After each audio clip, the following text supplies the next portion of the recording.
Hello and welcome back to my channel, or welcome if this is your first time here. My name is Oliver. I'm a vintage compact and perfume collector and enthusiast, and today I would love to tell you all about these little ampules called perfume nips. This is my personal collection that I found at an antique store last year. I had heard of perfume nips before, but I'd never actually seen them in person until then, so I was very, very excited when I found these. If you find yourself interested in checking any of these out for yourself after watching this video, they are always available on Etsy and eBay. A bunch of people are selling them, and I even have some links for them down in the description below. Perfume nips were a very popular type of perfume sample that were created in the 1920s and seem to have been sold until the 1970s, although it appears that they really hit their stride of popularity between the 30s and the 50s. They were made of either plastine or glass, and according to an instructional insert that you can find on the blog Yesterday's Perfume, you would hold the nip level at the center, break off both ends, and then tip it until a little bit came out onto your finger, which then you would dab onto your wrist, your elbow, behind your ears, on your neck, and at your temples. Breaking the nip off at both ends ensured that the liquid would actually flow out properly, because if you only broke one, some of it would get stuck in the bottom. The collection that I bought already had several broken open, but they had only been broken on one end, and so you can actually see that perfume is stuck in the bottom that is not able to come out of there unless the other end is also broken off. Selling perfume in this way served several purposes. They were small and convenient and much cheaper than buying an entire bottle of perfume. They were often sold in sets for between 50 cents and $5, although you could buy an individual nip for between 10 and 25 cents. This allowed people to test out perfumes before committing to an entire bottle and made expensive perfumes much more accessible to people who otherwise would not be able to afford them. Making them so small also made it easy for them to be carried in a purse or a pocket so that people could touch up their scent throughout the day. One of the major benefits to packaging perfume in this way is that it's hermetically sealed, which means that it's airtight. That means that the perfume is not going through an oxidization process that degrades the scent over time. It will keep its pure scent for much longer. After being exposed to air, and especially if a bottle is left open for a long period of time, the alcohol in the perfume will evaporate, and over time, the notes of the perfume will also degrade and often disappear altogether, leaving you with just the base note or a fraction of the perfume to smell. If you've ever smelled a vintage perfume and thought that a lot of them smelled really similar or smelled musty or old, or a lot of people describe vintage perfumes as smelling like a grandma, that's because it's been through the oxidation process and you're only smelling a fraction of what was there originally, and that fraction is highly degraded. I'm still much newer to collecting perfumes than compacts, and I am by no means an expert, so take what I say with a grain of salt. But to my understanding, perfumes have a top note, a middle or heart note, and then base notes. And I'm going to put some graphics here on the screen that I found on the website Fragrance X. So top notes are usually the first thing noticed when you put on a perfume, and those will evaporate within 15 minutes of wear. The middle or heart note can last for about an hour, and then base notes last for about 6 hours. The base note is what's usually still able to be smelled after the long period of oxidation that vintage perfumes go through, and it is not as pure as it once was.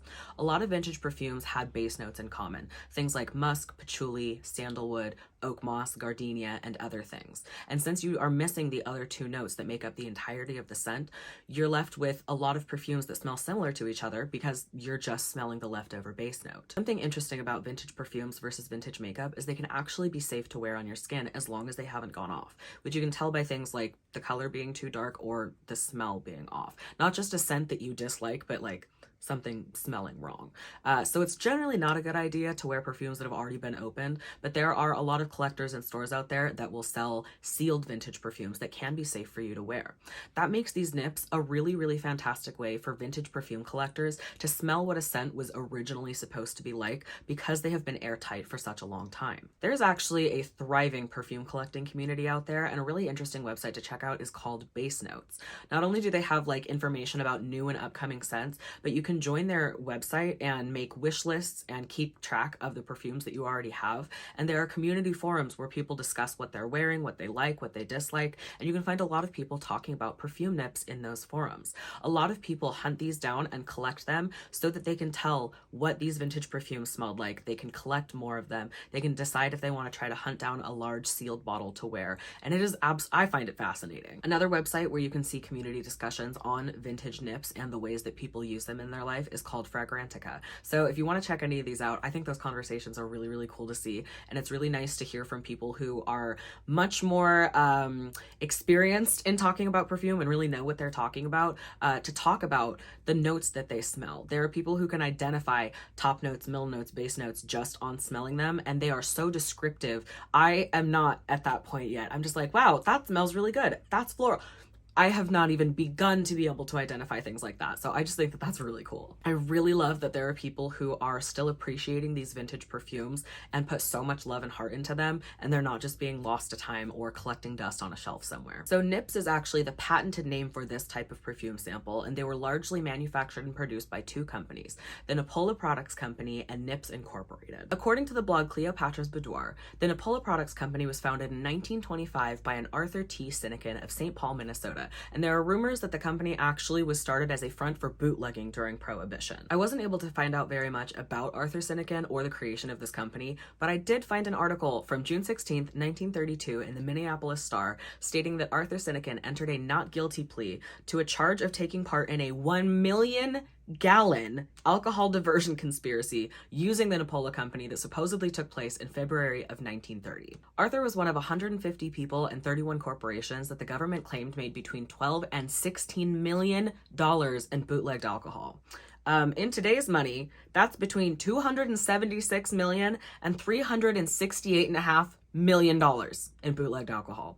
I was unfortunately not able to find out any more about this case or the outcome or anything like that, but I thought that that was really interesting, and I did find a picture of the man that I believe to be the Arthur Sinekin that we're looking for. On his genealogy site, it says that his location is unknown, but there are several direct family members linked to him who are all in Minnesota. This man was born in August of 1888 and died in June of 1976 at the age of 87, so he would have been the prime age to be running a business in the 20s and 30s. According to Cleopatra's Boudoir, Napola was mostly known for repackaging imported and popular perfumes, but they did make a few of their own scents which saw success. Their most popular one was called Lucky Lindy, named after Charles Lindbergh, and made in 1927, which was the same year as his famous transatlantic flight, which flew from New York to Paris, non-stop, no refueling, solo, for 33.5 hours. He was the first person to do so. It was a really, really major thing, and he got very famous from that. He was also famous for several other things, some of them very not good. That man sure lived a life, but that was their most popular perfume that they made. Unfortunately, that is pretty much all the information that I was able to find about the Napola Products Company or Arthur T. Sinekin. But fortunately, there was a lot more information out there about Nips Incorporated, which got its start a few years earlier. Again, according to the blog Cleopatra's Boudoir, which was a fantastic resource for this video, Nips Incorporated began selling in 1921 and was mostly known for distributing rebottled French perfumes. They were so popular that I was able to find a full-page newspaper article about Paris's demand for Nips. They ended up being able to send a Nips Incorporated representative to Paris to establish a second factory in the heart of Paris's perfume district so that they could distribute locally. On the blog, you can find information from a Nips packet with advice for how to wear perfumes. Things such as, women of discrimination use genuine French perfumes. Apply perfume to your person, never to clothing. A change of mood, activity, or climate means a change in perfume, and you are judged by your perfumes, as well as many other things. They really loved French perfumes at Nips Incorporated. The blog also claims that the perfume ampules were initially made of glass and then later made out of plastine, which was lighter and more durable. Apparently, in addition to wearing perfume directly on your skin, you could dab it onto a handkerchief and then apply that to wherever you wanted to wear your perfume for a more subtle and refined scent experience. Perfume nips were not only sold at cosmetics counters and in vending machines, which is really cool, but they were also used as advertising for non-cosmetics companies, which is something that we've talked about before with compacts. The blog Yesterday's Perfume has an example of this with a lucite nips container that is stamped with the information of the Flint Telephone Employees Credit Union. I was also able to find this advertisement from May of 1969 saying that women motorists could get a free package of perfume nips with any 8-gallon gas purchase at participating Chevron service stations. This advertisement from May of 1970 shows that mothers were given free nips from this company for Mother's Day, and in both 1972 and 1976, Firestone was giving away free sets of nips as an anniversary souvenir. In May of 1975, this advertisement for a collectible musical windmill said that you could get a free set of 10 perfume nips with your purchase. On eBay, I found this listing for a set of nips that was given away as a keepsake to attendees of a Rotary International conference at a hotel in New Hampshire, and on the Yesterday's Perfume blog, a commenter claims that they have a set of nips that were used as suit card indicators for playing bridge, which I have no idea how that would even work, but these were used in so many ways. On the Yesterday's Perfume blog, there's also a post about a vintage nips vending machine that they were able to acquire from eBay, which is so freaking cool and so enviable to so many people. Nips Incorporated also seems to be the originator of something called perfume typers, which was a set of 40 to 60 nips that would allow the buyer to figure out what their scent preferences were, as well as what worked best with their personal skin chemistry. If you didn't know, perfume will smell different on different people based on your hormone levels, how much you sweat, your actual skin chemistry, and several other things. things. And so I actually have a collection of modern perfume that I like to wear and layer together. My mom works for a company that makes several things, perfume being one of them. And so we get new samples every month, and we are always very, very interested to smell them because they smell different on each of us. We will put the same perfume on at the same time and have two totally different like scent experiences because our skin chemistry is different. So when people wanted to buy a perfume, they might like something that their friend wore, but that doesn't mean that they would like it on themselves or that it would work with their skin chemistry. So these perfume typers were a really great way for people to get to experience a lot of different scents and figure out what their preferences were in order to then look in that direction for finding an actual bottle of perfume. I was able to find a few different advertisements for perfume typers that I will pop up on the screen as we're talking about it. They seem to have originated in 1953. That is the earliest that I could find any information about these, and ran through the 1960s. Each of these typers came with a 32-page guide booklet so that people could learn more about perfume if they wanted to. Now, according to Cleopatra's Boudoir, each of these typers categorized perfume into 7 different types, such as floral bouquets or forest blends, and each of those would correspond to a specific package within the set. Each of these containers would have 5 nips in a set that were of the most popular scents of that type, and they were unlabeled so that you wouldn't be swayed by knowing the name of something or hearing other people's opinions. In addition to this, there would be a bonus box of 30 nips bottlettes that actually had the names of the perfume on them, so that once you figured out what type you preferred, you could look in the index and match them up to the bottlettes and figure out exactly which perfumes you liked. These typers were an entire experience that were meant to help consumers learn more about perfume, figure out what their scent profile or personality was, and narrow down the overwhelming amount of options that were out there. I've included this blog post in my description so that if you want to check it out, you can. There is so much more information. This blog is clearly a labor of love, and I've recommended it before. It is so fascinating. And they have a list of every single perfume that was actually put in these typers. In trying to find more information about Nips Incorporated, I was actually able to find patents by 2 inventors who worked for and attributed these to the company. On May 19th, 1919, a man named Walter Goodchild filed a patent for an apparatus and process for filling and closing capillary containers that was published in November of 1921. You can see the shape of these ampules in the figures, and I have included this patent and all the other ones that we'll talk about in my description so that you can look at them for yourself if you'd like to, because Walter Goodchild goes into great detail about all the technical aspects about creating and filling these containers, including the importance of them being hermetically sealed to preserve the integrity of the perfume. On February 25th, 1921, Walter Goodchild filed another patent for the creation of these capillary containers themselves. Apparently he had made a few improvements to them. And while we already know that these have been attributed to Nips Incorporated, in figure 9 of this patent, you can actually see Nips drawn on the packaging for it. And you can see some of the early cardboard tubing that they used for these before they switched to lucite boxes. This patent was published in April of 1923, and I'm actually going to read a little bit of the description in this one because you can see that this man was not just making this because he was an inventor and it was what he was good at. He was very, very passionate about how perfume was bottled, because he mentioned that the antiquated method of using bottled perfumes with corks or stoppers was extravagantly wasteful and irrational, because the bottled perfume inevitably evaporates, causing a constant depreciation as subtle vapors escape. He also says that you can spill perfume bottles, which is also wasteful, and that there is no guide ordinarily connected with a bottle indicating the correct amount of perfume to use, leading people to guess, which leads to either not wearing enough or wearing more than what good taste calls for, which is suggestive of vulgarity. Now, it's still not socially acceptable to wear too much perfume in public. A lot of people at this point have become aware of the fact that a lot of people have sensitivities or allergies or can even have migraines triggered by perfume. And so there are a lot of people who choose to be a lot more careful about what they wear in public, or even if they wear perfume in public at all, especially in medical settings. Some people still don't care. There are still people wearing a cloud of perfume you can smell from a mile away, or nurses who slather themselves in Bath & Body Works at the hospital. As somebody who has migraines myself that aren't necessarily triggered by scent but are made much worse by scent, I think I speak for the vast majority of us when I say, please be so careful about how much scent you wear and where you are wearing it. Be mindful of the people around you. Nobody needs to fill an entire store with their perfume. That is just too much. But in the past, it wasn't so much about caring about other people or being aware of sensitivities or anything like that. Not saying that people didn't care about people, but the way that perfume was worn, if you were wearing too much, that was seen as you trying to lure men in, or you advertising yourself or associating yourself with S workers, which I can't say on here. I hope you know what I'm talking about. So it was seen as a negative thing. It was seen as associating yourself with like a part of society that you shouldn't be a part of. It was not a very moral thing. They had very delicate sensibilities back then, and some people still do. So that is why he calls it suggestive of vulgarity, because it was literally seen as vulgar to wear too much perfume or too much makeup. The final patent I could find for Walter Goodchild was filed in June of 1921 and published in December of 1924, and it was another process for filling these containers.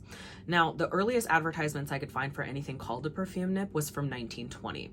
And so I don't know that Walter Goodchild is the actual original inventor of this type of bottle. It's entirely possible that he was, and that he just hadn't filed a patent up until then. And it's very clear that he was the inventor of the specific bottles that Nips Incorporated was using. But it's possible that somebody else created those and then Walter made them his own in a way. I'm not sure if he was the original inventor. The other patent I was able to find for Nips Incorporated was by a man either named Harold Rogers or Harold R. Bishop. When you look up the patent, it shows as being by a man named Harold Rogers, but the signature on the patent says H.R. Bishop. So it's possible that Roger was his middle name that he was also using as a last name sometimes. Either way, this patent was filed in May of 1949 and published in March of 1951, and it was for a crushable Nips container. And I'm gonna have to look on my notes again here because this design is a little bit confusing to me. So this was supposed to increase the appearance, utility, and effectiveness of the container while protecting the user from the glass itself. The ampules look very similar to the originals, with the purpose of these being to crush in the middle rather than break off the ends. The ampule would then be enclosed within a tube of suitable material, such as paper impregnated with a water-repellent material, fiber, thin plastic, or other non-absorbent material, and the tube would have slits or perforations in it. Then the entire thing is put into a woven or braided casing made of natural or synthetic fibers, with the ends closed by anything found to be suitable, which could be metal, plastic, or a tight binding thread. So the main purpose of this was to protect the user from the glass when it was crushed, and I guess the liquid would come through all of those layers to still be able to be used. And part of the reason that he says he invented this is so that they could actually print the names of the perfumes on the nips themselves instead of using the color coding system that Nips Incorporated had been using for several decades at that point. This color coding system was created so that people could tell which perfumes were in each nip that they were using, and it was actually incredibly detailed. Cleopatra's Boudoir has a list of all of the perfumes that were used and color coded and why they were coded the way that they were. Some examples from the blog, and I'm so sorry if I butcher these names, is light green signified Bologia by Caron, a fragrance known for its rich floral bouquet evoking the delicate beauty of blooming flowers in spring. The soft hue not only captured the essence of the scent, but also suggested freshness and vitality, appealing to those who cherish a gentle yet captivating fragrance. In contrast, the dark lavender and white combination represented Can Can by Caron, a perfume that exuded elegance and vivacity, reminiscent of the spirited dance it was named after. This color pairing suggested a romantic and playful essence, perfect for the adventurous woman who sought to make a statement. The amount of detail and thought that they put into which colors were for which perfumes is incredible. Again, I really highly recommend this blog as a resource. It's incredible, and I have included this post in my description so that you can check it out if you want to, because there is an incredible amount of detail in there. And one thing that the post says is that they would update the color coding based on trends at the time. As perfume preferences evolved over the years, Nips Incorporated adapted their color coding to reflect changing trends and scent popularity. This responsiveness ensured that their offerings remained relevant and appealing to a dynamic market. You may have noticed that I am missing my insert, and that's why I'm not able to tell you exactly which perfumes that I have. If Nips Incorporated had kept their color coding system the same from the beginning to the end, it would be relatively easy to look up somebody else's packaging and say, okay, these are the colors I have, therefore these are the perfumes that I have. But because it changed with trends, I would need to know exactly when mine was manufactured in order to do that. And unfortunately, there's not that many identifying features on the box. Now, based on other advertisements I found online, I believe it's possible that mine is a packaging called Selected Famous Name Perfumes Deluxe Purse Pack that was packaged by Nips Incorporated. As you can see from various pictures and advertisements, Nips came in a variety of packaging, originally starting in cardboard tubing and eventually becoming various shaped and sized lucite boxes. The Selected Famous Names perfumes, a lot of them are in packaging that looks exactly like mine, and they say that they came from the 50s. So this is the best estimation that I have of where and when mine is from, but unfortunately, I'm not going to be able to narrow it down to a specific year or say for sure that that's exactly what this is. I really do hope to continue collecting more nips in the future with actual inserts so that I'm able to know which perfumes are which, and over time, as I learn more about identifying different notes, I can actually truly appreciate them for what they are. All of the advertisements I could find for perfume nips ran from between October of 1920 and May of 1976. So a 56-year run of these perfume samples is really incredible. I was able to find a few articles as well from the late 90s to early 2000s that were selling them, but they were included in lots of vintage items rather than being sold as a new or hot commodity. I think the perfume nips are a really fun and interesting little product, and I honestly think that they would still have a place with a lot of people if they were being sold today. Usually when you find a perfume sample now, it'll be in a little spray bottle like this, which works, but is not nearly as novel or interesting. Or you'll find it on like a piece of cardboard that you rip the plastic up off of so that you can smell it. Or I still remember being a kid and finding perfume samples in magazines and like desperately trying to rub it against me to see if I could wear the perfume.